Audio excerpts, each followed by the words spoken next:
ফুচকা চটপটি আমাদের কার না ভালো লাগে। আমাদের প্রায় সবারই ফুচকা চটপটিটা পছন্দ, কিন্তু বাহির থেকে আমাদের খাওয়ার পারমিশন থাকে না।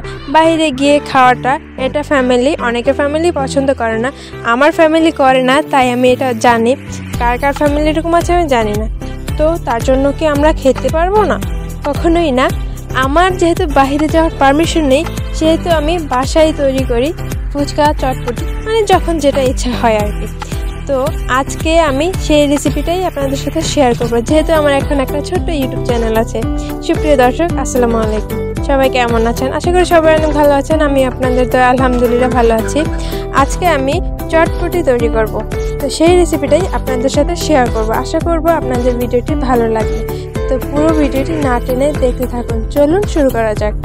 আমি এখানে ডাবলি আগের দিন রাতে ভিজিয়ে রেখেছিলাম, তারপরের দিন সকালবেলা আমি এটাকে সিদ্ধ করে নিয়েছি, ধুয়ে ভালোভাবে সিদ্ধ করে নিয়েছি। আর আলুটাও সিদ্ধ করে হালকা একটু চাপ দিয়ে চটকে ডাবলি সিদ্ধর মধ্যে দিয়ে দিয়েছি। আর এটা আমি আবার চুলায় দিয়ে দিয়েছি।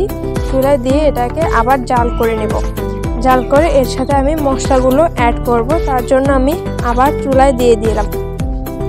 এখানে আমি সামান্য লবণ দিয়ে দিয়েছি, আমি বিট লবণ দেবো সেজন্য লবণটা অল্পই দিয়েছি। আর দিয়ে দিয়েছি এখানে চটপটির মশলা 2 চামচ আর জিরার গুঁড়া। চটপটির মশলাটা আমি ঘরেই তৈরি করেছিলাম। আর এখানে দিয়ে দিয়েছি বিট লবণ, দিয়ে ভালোভাবে নেড়ে এটাকে এবার নামিয়ে নেব। চুলাটা আমি বন্ধ করে দিব।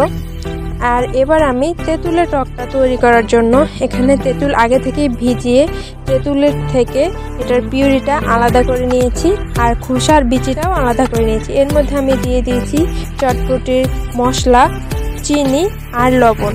আর এখানে দিয়ে দিয়েছি সামান্য চিলি ফ্লেক্স। তারপরে এর মধ্যে 2টা কাঁচামরিচ আর ধনিয়া পাতা দিয়ে দিয়েছি। আর চটপটির মধ্যেও আমি ধনিয়া পাতা দিয়ে নেড়ে নিয়েছি। এবার এখান থেকে একটু আলাদা সরিয়ে রেখেছি।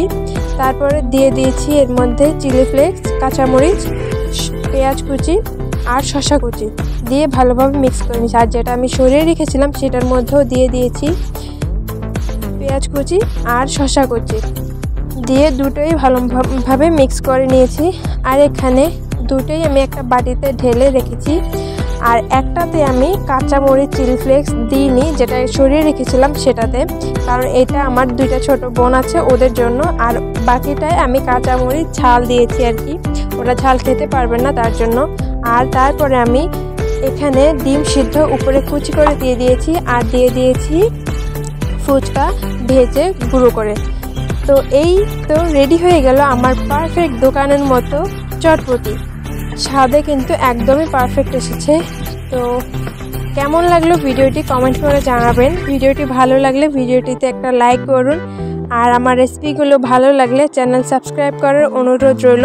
যারা করেছেন তাদেরকে অসংখ্য ধন্যবাদ।